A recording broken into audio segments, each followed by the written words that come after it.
আমাকে বলেছিল যুব সমাজের অবক্ষয় নিয়ে কথা বলতে এবং এর প্রতিকার নিয়ে। আসলে অবক্ষয় তো খালি যুবকদের হয়নি, বুড়াদেরও হয়েছে। একসময় একসময় তো কমেডিয়ান শ্রোতা ছিল না, বক্তব্য শুনতো কোরআন সুন্নাহ থেকে। হ্যাঁ, কি শুরু করছেন ভাই? কি এগুলো? কি কি শোনেন না আপনি? আপনার মন কোথায়? আমি তো শুনতে পাচ্ছি আমারটা নিজে ভালো। এই তোমরা সাউন্ড সিস্টেম ধরবা না, একদম বরাবর আছে এটা। আপনি মনোযোগী হন। নারায়ে তাকবীর বলতেছে সহি আকিদার লোকজন, আসলে চিল্লাচিল্লি করতেছে, কমেডি করতেছে, হাসতেছে। What is this? হ্যাঁ, আপনাকে নিষেধ করছি না ধরতে ভাই? আপনাকে তো নিষেধ করছিলাম না ধরতে, ধরলেন কেন? সাউন্ড সিস্টেম তো ভালো ছিল, কেন ধরছে? নিষেধ করছি না সাউন্ড?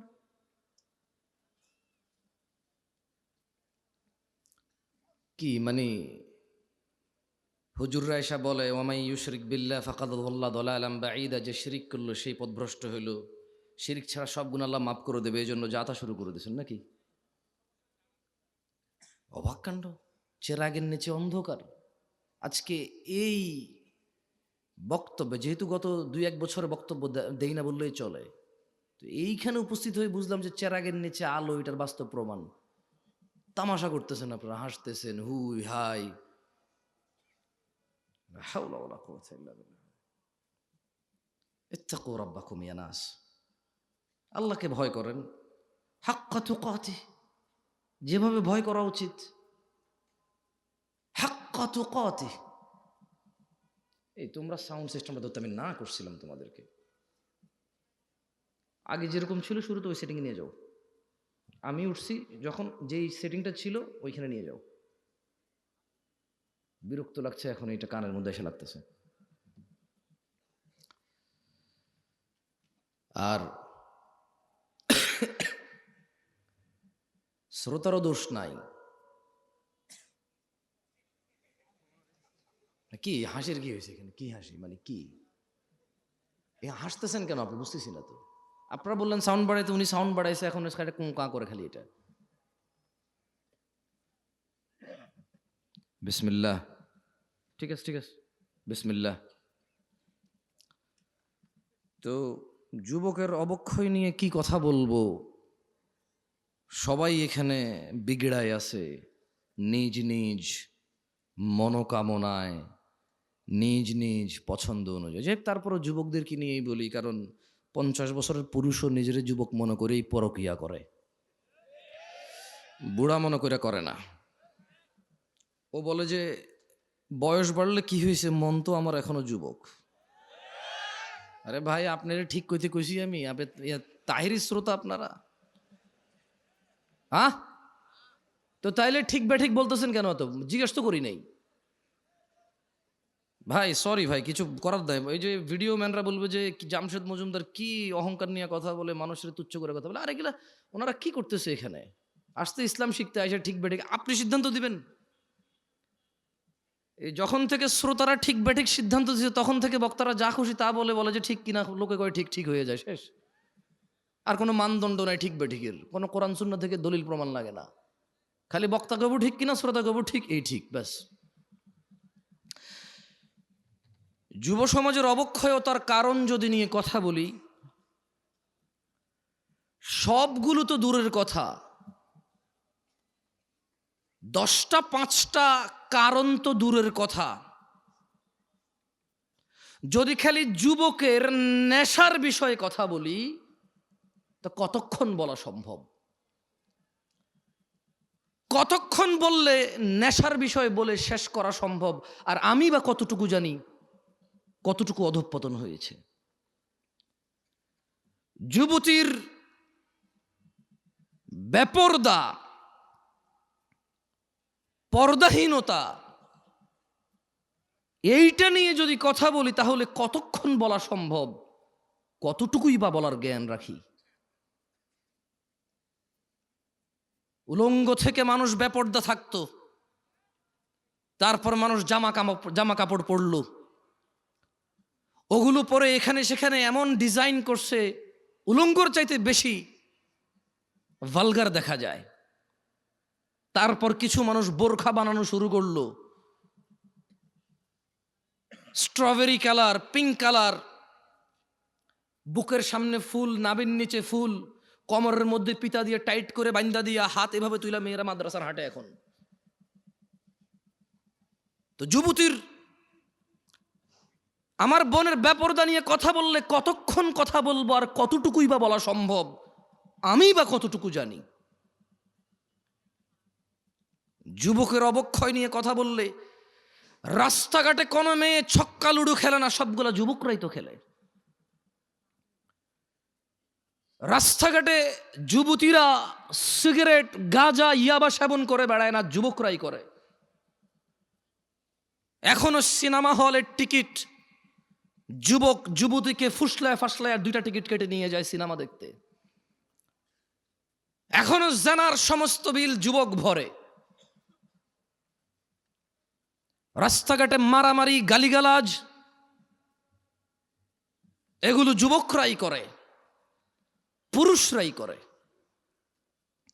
আবার আল্লাহ থেকেও আদিষ্ট হয়েছে প্রথমে নিজের চক্ষু অবনত করে লজ্জাস্থানের হেফাজত করতে। সেই যুবক কিনা বেপরদা মহিলার দিকে তাকিয়ে থেকে ফেসবুকে পোস্ট করে, মাইক হাতে বেয়ে কথা বলে, জায়গায় জায়গায় সমালোচনা করে, সমাজটা নষ্ট হয়ে গেছে, নারীরাই নষ্টের মূল, বেপরদা চলে, সব ছেলে নষ্ট করে দিছে। অথচ ও ল্যাংটা হাঁটলেও পুরুষের জন্য আল্লাহর পক্ষ থেকে আদেশ, নিচে তাকাবে তারপরে হাঁটবে। ও নিচে তাকাবে না, নিজেরটা মানবে না, আরেকজন মানে নাই সেটার সমালোচনা করে বেড়ায় যুবক। এখানকার যুবকের ধারণা পর্দা মানি হচ্ছে মহিলা, পর্দা মানি মা, বোন, স্ত্রী, কন্যা, দাদি, নানি, ফুফি, খালা। পর্দা মানি মহিলা। যখন তারা পর্দাকে এভাবে খ্রিস্টানদের মতো, ইহুদি নাসারাদের মতো যখন পরিবর্তন করতে শুরু করলো পর্দার মিনিং, তখন আল্লাহর আযাব এদের উপরে চলে আসছে।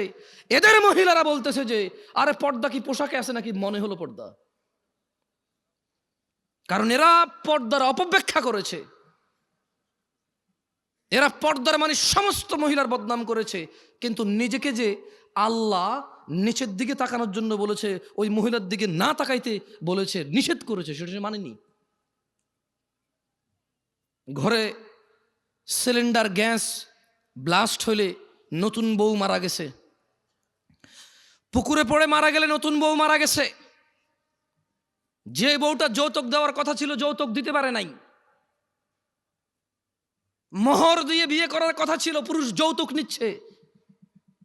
এরপরে বলতেছে সমাজে পুরুষ নির্যাতন হয়, আপনারা জানেন না। তো তুই কি পুরুষ রে বেটা?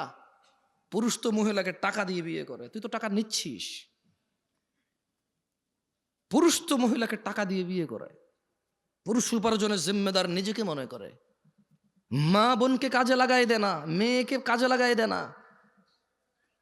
পুরুষ মর্যাদা সম্পন্ন হয়, বলবে 3 বেলা খাবো, না পারলে 2, না পারলে 1।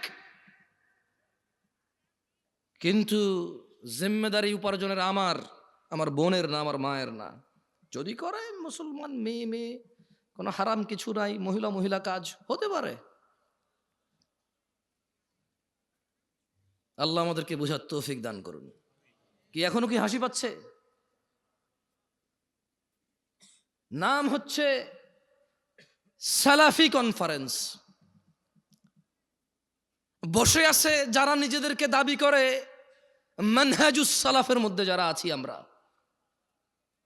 মানহুমুস সালাফ, সালাফকে আসহাবান নবী সাল্লাল্লাহু আলাইহি ওয়াসাল্লাম, নবী সাল্লাল্লাহু আলাইহি ওয়াসাল্লামের সাহাবারা হচ্ছে সালাফ। আমরা বলছি আমরা ওদের অনুসরণকারী, আর বসে বসে কমেডি করি এখানে এসে। আল্লাহ আমাদেরকে বোঝার তৌফিক দান করুন। সরি, আপনারা মনে কষ্ট নিয়েছেন আমার কথায়? দুঃখজনক, এই শীতের মধ্যে এত কষ্ট করে বসে আছেন হাসি তামাশা করার জন্য, মোবাইলে কমেডি দেখেন, এখানে বসে আছেন কেন? মনে রাখতে হবে যুবক ভাই আমার, বর্তমানে আমাদের যুব সমাজের অসংখ্য সংকট, অসংখ্য সমস্যায় জর্জরিত আমাদের সমাজ। এর মধ্যে নাম্বার 1 আর নাম্বার 2, কোনটা 1 নাম্বার কোনটা 2 নাম্বার এটা বলা কঠিন হয়ে যাবে। নেশা আর জেনা, জেনা 1 নাম্বার নাকি নেশা 1 নাম্বার এটা বলা কঠিন হয়ে যাবে, এমন ব্যাপক হারে হয়েছে। ছেলে জেনার সম্পর্ককে প্রেম বলে, ভালোবাসা বলে। ছেলে জেনার সম্পর্ক কন্টিনিউ করে কেন? বিয়ে করবে আশ্বস্ত হয়ে। সে জেনাকে হালাল মনে করে নিয়েছে, কারণ সে মনে করে ওই মেয়েকে সে বিয়ে করবে, এই জন্য তার জন্য এটা হালাল মনে করে সে। অথচ সে ভুলে যায় সে মারা যেতে পারে। সে ভুলে যায় ওই একই মেয়েকে বিয়ে করলেও বিয়ের আগের সম্পর্ক হারাম হারাম বলেই থাকবে লিপিবদ্ধ।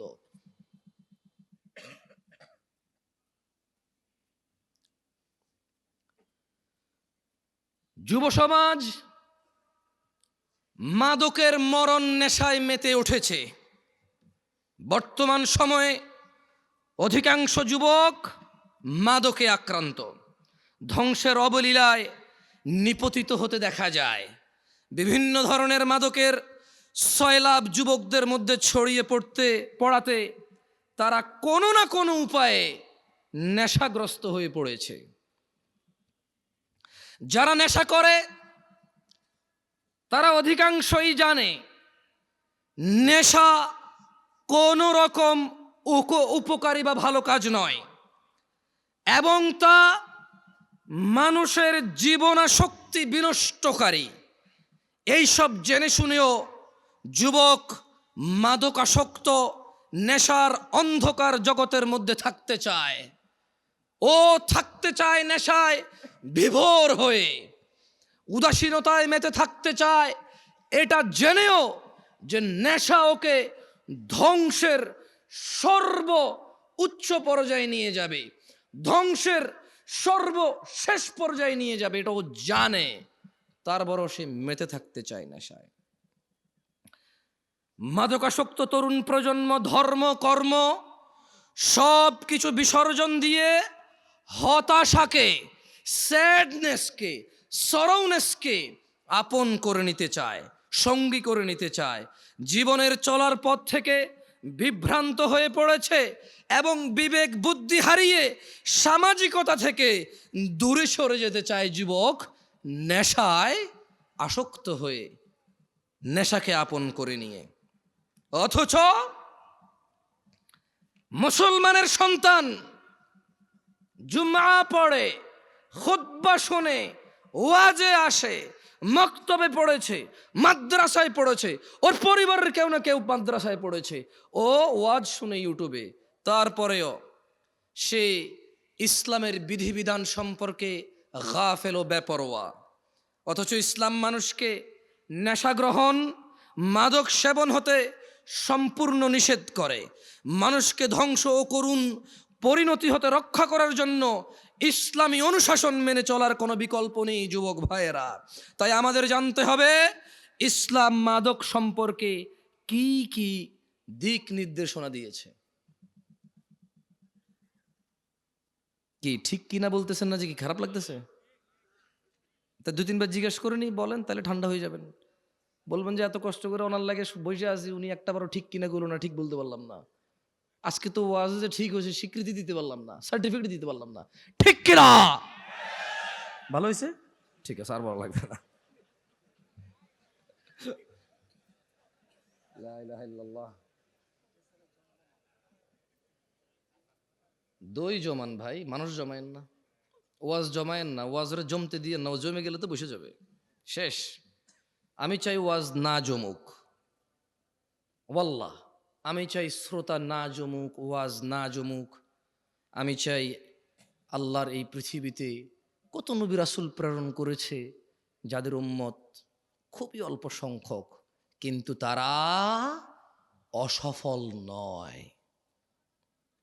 অ্যাজ এ নবী এবং অ্যাজ এ রাসূল আলাইহিমুসসালাম আজমাইন, তারা অসফল নয়।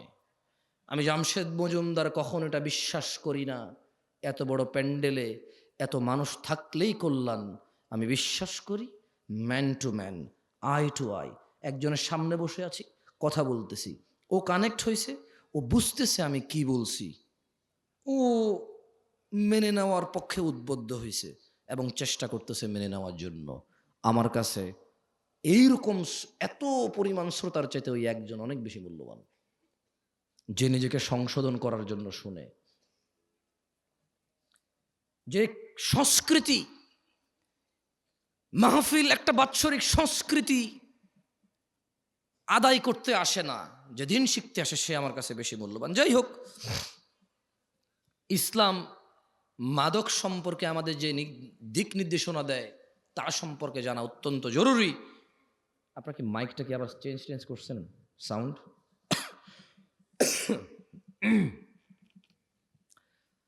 রাসূলুল্লাহ সাল্লাল্লাহু আলাইহি ওয়াসাল্লাম মাদক সম্পর্কে সতর্কবাণী উচ্চারণ করে বলেন, যে কোনো ধরনের নেশাজাত পানীয় হারাম। কোন ধরনের? এইগুলা বলিয়েন, ঠিক ব্যাঠিক জিজ্ঞেস করবো না, মানে এতক্ষণ তো কথা বলছি, এখন দুই একটা হাদিস পড়বো, আয়াত পড়বো, আপনাদেরকে জিজ্ঞেস করব। যেটা জিজ্ঞেস করব ক্লাসে যেমন শিক্ষকরা ছাত্রদেরকে পড়ায়া জিজ্ঞেস করে, ছাত্ররা বলে, আমি চাই একটা হাদিস পড়বো, আপনাদের জিজ্ঞেস করব, আপনারা বলবেন। তাহলে কি হবে? আপনারা যখন বলবেন এটা আপনারা ইজিলি মুখস্থ করতে পারবেন, মনে থাকবে ইনশাআল্লাহ। আল্লাহ আমাদেরকে তৌফিক দান করুন, আমিন। তাহলে মুহাম্মদ সাল্লাল্লাহু আলাইহি সাল্লাম বলেছেন যে কোনো ধরনের নেশাজাত পানীয় হারাম। কয় ধরনের? কোনোটা কি বাদ গেছে? টিকটিকির লেজ, ইয়াবা, গাঁজা, এগুলো তো হাদিসের নাম নিয়ে নাই, এগুলো হাদিসে নাম নিয়ে নাই। কিন্তু যেই জিনিসের নেশা হয় সেটা হারাম কে বলেছে? মুস্তাফা আলাইহিস সালাম। তিনি আরো বলেন, কুল্লু মুস্কিরিন খামর, নেশাজাত যে কোনো দ্রব্যই মাদক, ও কুল্লু মুস্কিরিন হারাম, আর যাবতীয় মাদকই হচ্ছে হারাম। ওয়ামান শারিবাল খামরা ফিদ দুনিয়া ফামাতা ওয়া হুয়া ইউদমিনুহা লাম ইয়াতুব, আর যেই ব্যক্তি দুনিয়াতে মাদক সেবন করে অতঃপর নেশাগ্রস্ত অবস্থায় মৃত্যুবরণ করে তওবা না করে, লাম ইয়াশরাবহা ফিল আখিরাহ, আল্লাহ সুবহানাহু ওয়া তাআলা আখিরাতে তাকে মদ পান করা থেকে বঞ্চিত করবে। তাহলে আমরা বুঝলাম আনার জান্নাতি ফল, আঙ্গুর জান্নাতি ফল, মদও জান্নাতি পানীয়। মদ কি? মদ কি? জান্নাতি পানীয়। তবে জান্নাতি পানীয় যে মদ, ওখানে নেশা নাই। বিশ্বে আমরা মানুষরা যে মদ তৈরি করি সেই মদের নেশা আছে, আর যদি নেশা না হয় এটাকে মদই বলা হয় না। বুঝে আসছে না? আসে নাই? ওটাকে শরবত বলে। কি বলে? যেটা খেলে নেশা হয় না ওটাকে কি বলে? আর যেটাই খেলে নেশা হয় সেটাকে কি বলে? মদ। আখিরাতের মদে নেশা হবে না, কিন্তু ওটার নাম মদ। কেমন? আল্লাহ আমাদেরকে বুঝার তৌফিক দান করুন, আমিন।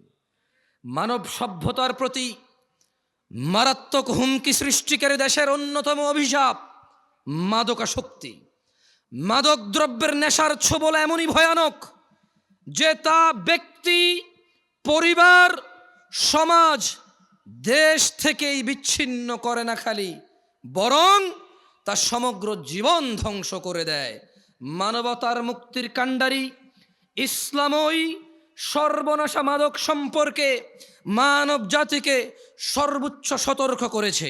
মানুষ যাতে মাদক থেকে দূরে থাকে তার জন্য মাদক সেবনে এই নেশাগ্রস্ত ব্যক্তির জন্য ইসলাম শাস্তির ব্যবস্থা করেছেন, ঘোষণা করেছেন, যাতে মানুষ আল্লাহকে পরোয়া করে, যাতে মানুষ জান্নাতকামীরা, জান্নাতের মনোবাসনা যাদের ভিতরে আছে, যারা জাহান্নাম থেকে বাঁচতে চায়, যারা রক্ত পুজ খেতে চায় না, যাদের ইচ্ছা নেই মাথার উপরে আল্লাহ গরম পানি ঢেলে দেবে আর টকবক টকবক করে এটা উতরাবে, যাদের এমন ইচ্ছে নেই জাক্কুম ফল খাওয়ার, জাক্কুম কাটা খাওয়ার।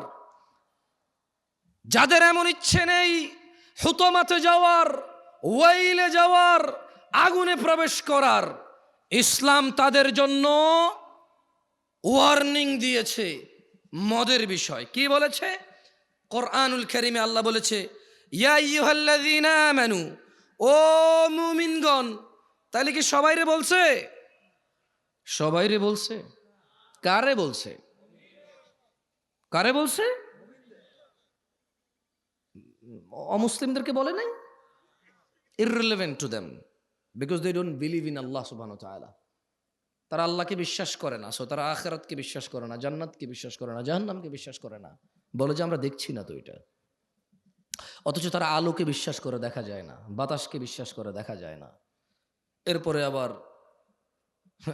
প্রতিবেদন আসবে, এই জমিন থেকে অমুক গ্রহে যেতে 10 লক্ষ কোটি বছর লাগবে। তুই কেমনে বুঝছস? তুই কি গেছস? যে ফিরে আসছিস? বুঝছস? হ্যাঁ আমি গেছি, 10 লক্ষ কোটি বছর লাগছে আমার।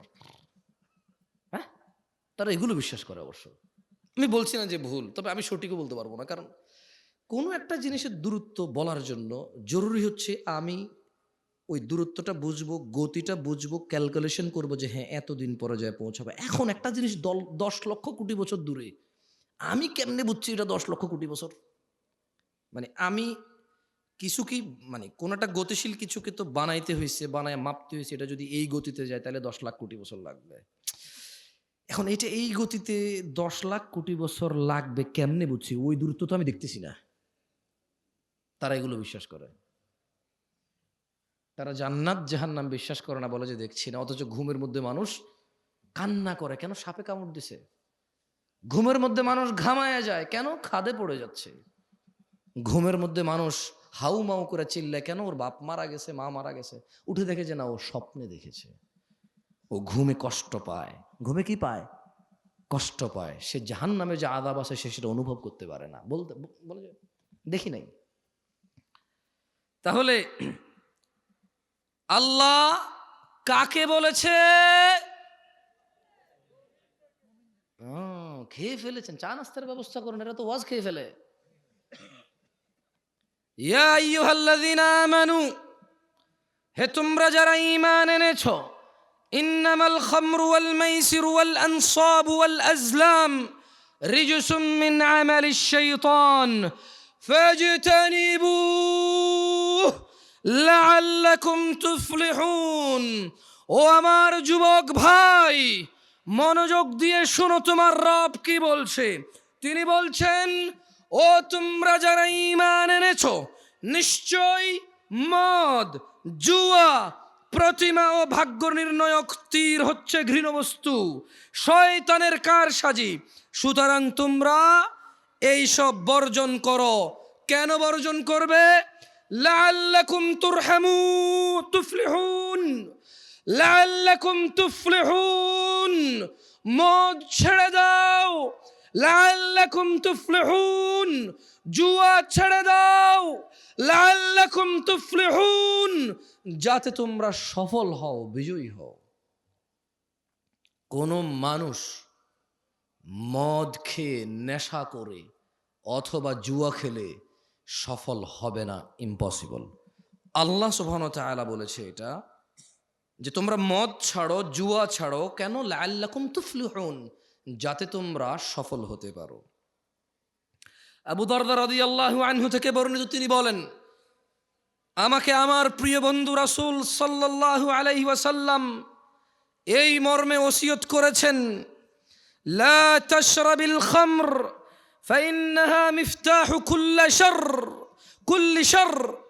একদা আবু দারদা রাদিয়াল্লাহু আনহু বলছে যে মুহাম্মদ সাল্লাল্লাহু আলাইহি সাল্লাম আমার বন্ধু আমাকে ওসিয়ত করেছে। কি করেছে? কি করেছে? আপনারা ঠিক বলতে বলতে অভ্যস্ত তো, ওইটাই খালি বলেন, অন্য কিছু আর বলেন না। কি করেছে? ওসিয়ত করেছে। আমার সাথে পড়েন হাদিসটা। বলেন, আবু দারদা রাদিয়াল্লাহু আনহু থেকে বর্ণিত। না, জোরে বলেন, আবু দারদা রাদিয়াল্লাহু আনহু থেকে বর্ণিত। তিনি বলেন, আমাকে আমার প্রিয় বন্ধু রাসূলুল্লাহ সাল্লাল্লাহু আলাইহি ওয়াসাল্লাম এই মর্মে ওসিয়ত করেছেন, লা তাশরাবিল খামরা, ও আবু দারদা তুমি কখনো মদ পান করিও না,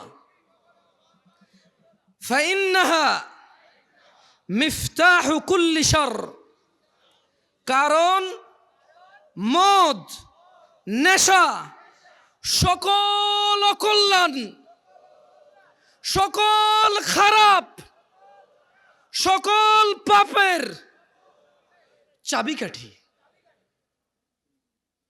বুঝছেন না বুঝেন নাই? মানে একজন মানুষ যদি নেশা করে, এই পৃথিবীতে আর এমন কোন খারাপ কাজ নাই যেটা তার দ্বারা সম্ভব না। এটা কি আমি বলছি? আবু দারদা রাদিয়াল্লাহু আনহু বলছে, ওনাকে ওসিয়ত করেছে কে? আবার খাইছে, আর একটু যা নাস্তা দেন এদেরকে। ওসিয়ত করেছে কে? মুস্তাফা আলাইহিস সালাম। ওসিয়ত করেছে কে? রাহমাতাল লিল আলামিন কে? ইমামুল আম্বিয়া কে?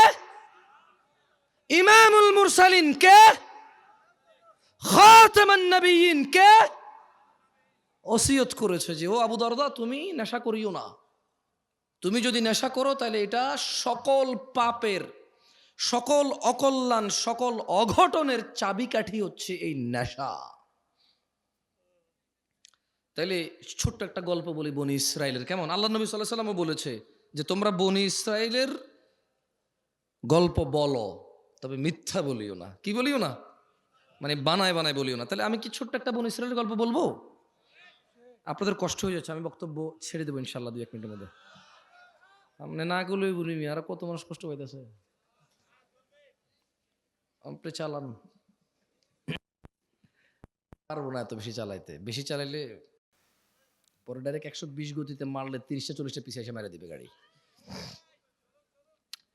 একদা বনি ইসরাইলের জৈনিক রাষ্ট্রপতি, মানে একজন সরকার প্রধান বা রাজা, ওর যুগের, মানে ওই রাজা তার সময়ে একজন আবেদ, বুজুর্গ, বুজুর্গ মানে বুঝেন নেককার মানুষ। কি মানুষ? নেককার মানুষ। তো ওই রাষ্ট্রপতি ওর যুগের একজন নেককার মানুষকে 4টি কাজের যে কোনো একটি কাজ করতেই হবে বাধ্য করেছে, যদি না করে ওকে হত্যা করবে। তাহলে বনি ইসরায়েলের একজন রাষ্ট্রপতি একজন বুজুর্গ নেককার মানুষকে কয়টি কাজ করতে বলছে? না, এই যে খেয়ে ফেলছেন, 4টির যে কোনো একটি, মানে করতেই হবে। 4টির যে কোনো একটি হলেও করতে হবে। তো তাকে কি বললো? তাকে বললো যে শোনো, তুমি হয় মদ খাবা, তুমি হয় মদ খাবা, অথবা মানব হত্যা করবা, মানুষকে খুন করবা, অথবা শূকরের মাংস খাবা, অথবা তুমি কি করবা? জেনা ব্যভিচার করবা। তাহলে লোকটা কি আমাদের মতো কেউ ছিল? কি ছিল? কি ছিল? ফরহেজগার। মাশাআল্লাহ। তাহলে ঠিক আছে, এবার ওয়াজ শুনতেছেন আপনারা। মাশাআল্লাহ, তাবারাকাল্লাহ। শেখ আব্দুল্লাহকে নিয়ে আসেন, আমি কিছুক্ষণের মধ্যে ছেড়ে দেবো, তো ওনাকে নিয়ে আসেন। তাহলে লোকটা ফরেজগার ছিল, ওকে কয়টা জিনিসের যে কোনো একটা করতে বাধ্য করেছে? 4টার। 1 নেশা, কি? 2 হত্যা, 3 ব্যভিচার, 4 শূকরের মাংস। এখন ওকে বলছে যে তুমি যে কোনো একটা হইলেও করতে হবে, নাহলে তোমাকে হত্যা করা হবে। তো ওই বুজুর্গ চিন্তা করলো শূকরের মাংস কিভাবে খাই, মানুষ কিভাবে হত্যা করি। না, এটা এখানে লেখা নাই। বুজুর্গ হয়তো 4টার মধ্যে বাধ্য ছিল। ওকে ওর রাষ্ট্রপতি বলতেছে যে তুমি এটার যে কোনো একটা করতেই হবে। তো জীবন বাঁচানোর জন্য নির্বাচন করেছে মদকে। মানে শূকরের থেকে ইজি না? আর মুসলমানদের মধ্যে কে কে হাত তোলেন তো, কে কে শূকর খাইছেন? এ পুরো গ্রামে মুসলমান সমাজে শূকর জবাই হয়? গাঁজা পাওয়া যায় কিনা? হ্যাঁ, দেখছেন ওই বুজুর্গেরও একই অবস্থা হয়েছিল। আর হাসতেছে, আবার হাসতেছে, এটা কমেডি বুঝবে। আরে ভাই একটু বিবেচনা দিয়ে চিন্তা করেন না, আপনি যেরকম নেশাকে শুকরের চাইতে ভালো মনে করেন, মানে শুকর এতটাই আমরা ঘৃণা করি, আলহামদুলিল্লাহ, আল্লাহর প্রশংসা প্রপার, আমরা এই সমাজে এটা দেখি না, আছে? সুদখোর পর্যন্ত শুকর খায় না। সুদ খাওয়া কি? শুকর খাওয়া কি? শুকর খাইলে গুনাহ কার লগে? সুদ খাইলে গুনাহ আল্লাহর লগেও মানুষের লগেও। সুদের গুনাহ মাপ পাওয়া বেশি কঠিন। ঘুষ খাওয়া কি? শুকর খাওয়া কি? শুকর খাইলে কার সাথে গুনাহ? আর ঘুষ খেলে কার কার সাথে গুনাহ? আল্লাহ এবং মানুষের সাথে। মানুষের হক খাইছে সে, আমি বুঝাতে পারি নাই। তো এই দেশে ঘুষখোর আছে? মুসলমান মুসলমান ঘুষখোর আছে? মুসলমান শুকরখোর আছে? মুসলমান মদখোর আছে? মুসলমান শুকরখোর আছে? নাই। তো আপনি হয়তো চিন্তা করবেন যে ওই লোক যদি এত ফরজগার হয় তাহলে সে মদ নির্বাচন করলো কেন? কারণ বস্তুত মদ, শুকর অথবা হত্যা ব্যভিচারের চাইতে নরমাল মনে হয় মানুষের কাছে। এটা মানুষের কাছে মনে হয়। কার কাছে মনে হয়? আপনাকে একটা কথা বলি, মনে হওয়ার কারণ আছে। যে অপরাধটা যত বেশি ভয়ানক, শয়তান ওইটাকে তত সহজ করে, তত সুশোভিত করে তুলে দেখায়। বুঝছেন? তো ওই ফরেজগার লোক কি নির্বাচন করেছিল? মদ নির্বাচন করেছে। পরিশেষে উক্ত ব্যক্তি বাধ্য হয়ে মদ পানকে সহজ মনে করে তা করতে রাজি হলো। কিন্তু যখন সে মদ খেলো, মদ খাওয়ার পর সে সম্পূর্ণ মাতাল হয়ে বাকি 3টা কাজও সে করছে। কারণ মদ খেলে বিবেক চলে যায়। মদ খেলে কি চলে যায়? তো যখন সে সহজ মনে করে মদ খেলো, নেশাগ্রস্ত মাতাল হয়ে জেনাও করছে, শুকরও খাইছে। আল্লাহ তাআলা আমাদেরকে বুঝার তৌফিক দান করুন।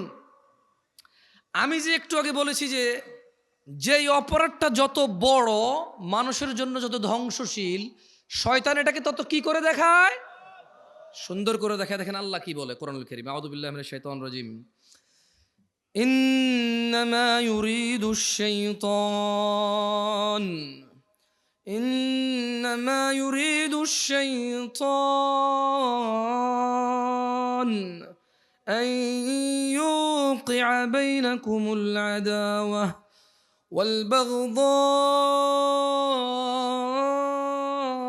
ফিল খামর والبغضاء في الخمر والميسر ويصدكم عن ذكر الله وعن الصلاة فهل أنتم منتهون। নিশ্চয়ই শয়তান মদ জুয়ার দ্বারা, নিশ্চয়ই ইন্নামা ইউরিদুশ শাইতান, নিশ্চয়ই শয়তান চায় মদ জুয়ার দ্বারা তোমাদের মধ্যে পারস্পরিক শত্রুতা বিদ্বেষ ঘটাতে এবং তোমাদের আল্লাহর স্মরণ ও নামাজ থেকে বিরত রাখতে। নিশ্চয় শয়তান কি চায়? মদ জুয়ার মাধ্যমে নিজেদের মধ্যে ভেজাল পাকাই দিতে এবং সলাত থেকে দূরে রাখতে এবং সলাত থেকে দূরে রাখতে এবং আল্লাহর স্মরণ থেকে দূরে রাখতে। তবু কি তোমরা, আল্লাহ বলছে যে ফাহাল আনতুম মুনতাহুন, ও এই এলাকার নাম কি? হ্যাঁ, তেঘরা বিরল। ছোট অংশ বিরল নাকি বড় অংশ বিরল? আর তেঘরা কি? তেঘরা কি? আরে বাপরে, মাশাআল্লাহ, গ্রাম এত বড় হয়? ঘন বসতি ভাই আপনাদের দিকে, মাশাআল্লাহ মাশাআল্লাহ তাবারাকাল্লাহ। তাইয়্যিব, তাইলে সূরা আল মাইদা আল্লাহ বলছে যে ইন্নামা ইউরিদুশ শাইতান, শয়তান চায় আন ইউকিআ বাইনাকুমুল আদাওয়াতা ওয়াল বাগদাআ ফিল খামরি ওয়াল মাইসির, শয়তান চায় তোমাদের মধ্যে মদ আর জুয়ার মাধ্যমে পরস্পরে বিদ্বেষ, শত্রুতা লাগায় রাখতে। ওয়াসুদ্দাকুম আন যিকরিল্লাহ, এবং সে চায় তোমরা আল্লাহর স্মরণ ভুলে যাও। ওয়া আনিস সালাহ, শয়তান চায় তোমরা নেশার জুয়ার বলিবশত হয়ে নামাজ থেকে বিরত থাকো। আল্লাহ আজ্জা ওয়া জাল বলছেন, ফাহাল আনতুম মুনতাহুন, তবু কি তোমরা বিরত হবে না নেশার জুয়া থেকে? কি থেকে? তাহলে নেশার জুয়ার মধ্যে শয়তান কি করতে চায় আমাদের পরস্পরের মধ্যে? ভুলে গেছেন সবাই। নেশা আর জুয়া এই দুইটা দিয়ে শয়তান আমাদের আপোষে কি করতে চায়? শত্রুতা লাগায় রাখতে চায়, মারামারি হানাহানি করাইতে চায়, আর আল্লাহ জিকির থেকে বিরত রাখতে চায়, আর নামাজ থেকে বিরত রাখতে চায়। আল্লাহ খুব সুন্দর করে প্রশ্ন করেছে, ও বিরলবাসী, আল্লাহর প্রশ্নের কি উত্তর দিবা? দিবা? দিবা? আল্লাহ বলছেন, ফাহাল আনতুম মুনতাহুন, এই মদ জুয়া ছেড়ে দিয়ে নিজেদের শত্রুতা থেকে মুক্ত হয়ে আল্লাহর শরণে ফিরে এসে সালাতে ফিরে আসবা। ওয়ামা তাওফীকি ইল্লা বিল্লাহ, আল্লাহ আমাদেরকে তৌফিক দান করুন। যাই হোক, আমাদের শেখ আব্দুল্লাহ ইবনে আব্দুর রাজ্জাক হাফিজাহুল্লাহ চলে আসছে। আমি অনুভব করি মন থেকে আমার কথা বলা এবং ওনার কথা বলা দুইটা কথা হলেও ওনার কথা বলায় আমার কথা বলার চাইতে বেশি জ্ঞান প্রচার এবং প্রসার পায়, এটা আমি মনে প্রাণে বিশ্বাস করি। সেজন্য আমি জ্ঞানকে অগ্রাধিকার দেব, বুদ্ধিমত্তাকে অগ্রাধিকার দেব, দিয়ে আমি আমার বক্তব্য বেশি লম্বা করব না, 2-3 মিনিটের মধ্যে শেষ করে দেবো ইনশাআল্লাহুল আজিজ। মাদকের বিস্তার কিয়ামতের আলামত।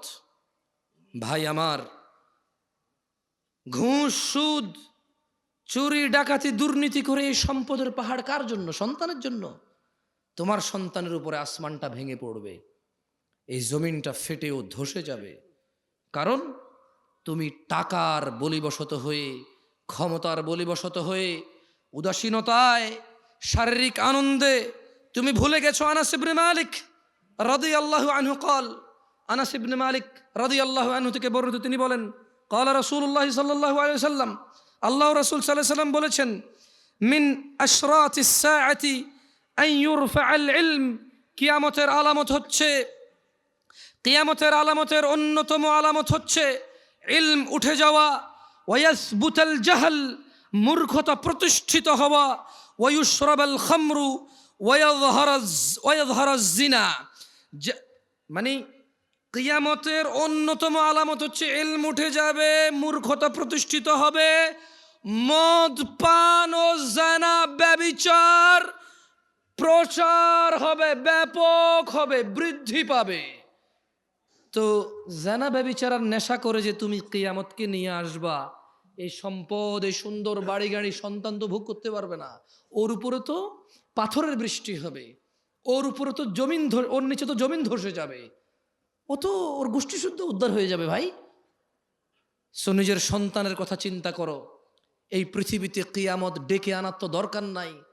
আল্লাহ যেই অন্যায়গুলো করলে পৃথিবীকে আর টিকায় রাখবে না, সেই অন্যায়গুলো থেকে আল্লাহ আমাদেরকে বিরত হওয়ার তৌফিক দান করুন। এই পৃথিবীতে আমরা আমাদের সন্তান সন্ততি সহ আল্লাহর ইবাদত করে, আল্লাহকে সন্তুষ্ট করে, আল্লাহর সন্তুষ্ট চিত্তে আল্লাহর সাথে সাক্ষাৎ করার আল্লাহ তাআলা আমাদেরকে তৌফিক দান করুন। আমি আল্লাহ সুবহানাহু ওয়া তাআলার কাছে এই ফরিয়াদ করি, আমার ভাইদের সর্বশেষ একটি হাদিস শুনিয়ে আমি আমার বক্তব্য শেষ করব। ভাই আমার, তোমরা যারা নেশার সাথে জড়িত আছো, তোমাদেরকে বলি, জাবের রাদিয়াল্লাহু আনহু থেকে বর্ণিত একটি হাদিস, রাসূল সাল্লাল্লাহু আলাইহি সাল্লাম বলেছেন, যারা দুনিয়াতে নেশা করবে তাদেরকে আখিরাতে আল্লাহ সুবহানাহু ওয়া তাআলা জাহান্নামীদের শরীরের পচা, গলা, পুজ, ঘাম পান করানোর বিষয়ে তিনি সুবহানাহু ওয়া তাআলা প্রতিশ্রুতি দিয়েছে। যারা নেশা করবে, নেশাখোরদের আখিরাতে আল্লাহ সুবহানাহু ওয়া তাআলা জাহান্নামীদের পচা গলা পুজ ঘাম খাওয়াবে। আল্লাহ তাআলা আমাদেরকে এই আযাব সম্পর্কে হৃদয়ে অনুভূতি দিয়ে ওনার কাছে বিগত দিনের বিষয়গুলোর জন্য ক্ষমা চেয়ে ওনার দরবারে আল্লাহ সুবহানাহু ওয়া তাআলা আমাদেরকে ওনার সাথে সাক্ষাতের তৌফিক দান করুন, আমিন। আকুলু কওলি হাযা ওয়াস্তাগফিরুল্লাহ লি ওয়া লাকুম ওয়া লিসাইরিল মুমিনিনা ওয়াল মুমিনাত ফাস্তাগফিরু ইন্নাহু হুয়াল গফুরুর রহিম। আমি আল্লাহর কাছে দোয়া করি আল্লাহ তাআলা আমাকে ক্ষমা করুন এবং আপনাদেরকে ক্ষমা করুন। আপনারাও আল্লাহর কাছে দোয়া করিয়েন আল্লাহ আপনাদের ক্ষমা করুক এবং আল্লাহ আমাকে ক্ষমা করুক। সুবহানাকা আল্লাহুম্মা ওয়া বিহামদিকা আশহাদু আল্লা ইলাহা ইল্লা আনত আস্তাগফিরুকা ওয়া আতুবু ইলাইক। ওয়াসসালামু আলাইকুম ওয়া রাহমাতুল্লাহি ওয়া বারাকাতুহু।